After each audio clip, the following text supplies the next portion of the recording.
Buffalo chicken sweet potatoes are one of the first recipes we publish, but today we're back with version 2, which contains mostly the same ingredients, but is more meal prep friendly while maintaining its macro profile. With under 30 minutes of meal prep time and delicious flavor, this is certainly a go-to lunch of mine, so let's jump in on how to make it. First, we're going to start off with our sweet potatoes. I have 4 here, which on a grams basis is a little over 1,500 grams. My rule of thumb is to grab 4 bigger than average size sweet potatoes for 5 lunches. Very simple here, we're going to peel them, and then once we're done with that, we're basically just going to dice these up into bite-sized pieces. In the last recipe, we left the potatoes whole and simply made baked potatoes, but this bite-sized form is a little easier to deal with, frankly, for meal prep purposes. But anyways, once we have all of our sweet potatoes cut, I'm going to throw mine in an air fryer.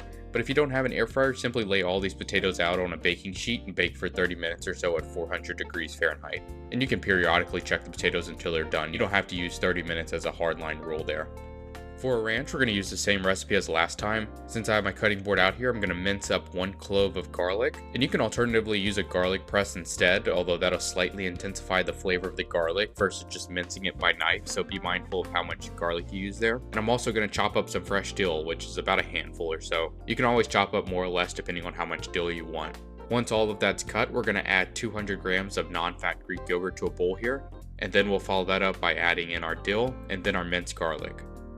Then we'll add 1 teaspoon of onion powder, 1 teaspoon of garlic powder, 1 teaspoon of salt, and 1 teaspoon of black pepper, or closer to 2 teaspoons if you really like black pepper. Then I'm going to hit this with a squeeze of a lemon wedge, and finally I'm going to add in 30 grams of cashew milk, or buttermilk if you have that. I've noted this in other videos, but despite the name, buttermilk's caloric profile won't be all that much different here from cashew milk. I just didn't have any on hand.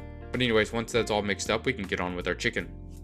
Today I'm using 560 grams of chicken breasts, and we'll give this a light spray of olive oil, and then very simply we're going to use the same seasonings from our ranch. We'll start with 2 teaspoons of salt, 2 teaspoons of black pepper, 1 teaspoon of garlic powder, and 1 teaspoon of onion powder. And then we'll give this a good mix to make sure all of our seasonings are spread out evenly.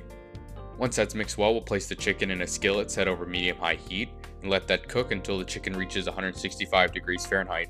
I'm treating the chicken element in this recipe very simply today with just dry seasonings. But you could always jazz it up a little bit by slow cooking the chicken instead and then shredding it, for which you can then add buffalo sauce and whipped cream cheese for creaminess. Sometimes I just want to keep things simple for brevity and easiness of prepping. Once the chicken's done, we'll transfer this over to a cutting board and dice it up. I'm basically just dicing it up into bite-sized pieces here, similar to our sweet potatoes, but like I noted earlier, you can shred it with a fork instead if you prefer that consistency. And then finally, I'm going to take my cooked sweet potatoes and add some seasonings here. I'll spray the potatoes first to add a light coating to help the seasoning stick. And then once that's good, we'll hit this with roughly 2 teaspoons of salt. Give that a good mix. And then we'll hit this with a teaspoon or so of black pepper as well. Make sure we get that all mixed in nicely. Now we can get on with making our lunches.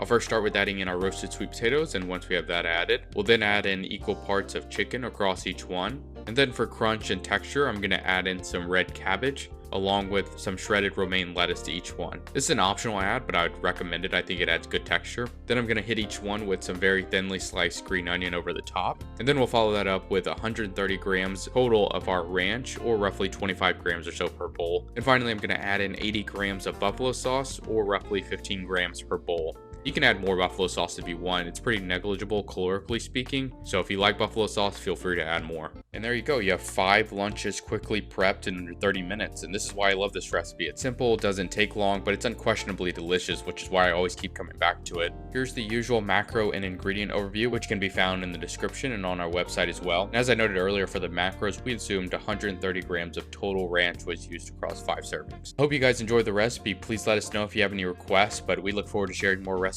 ahead.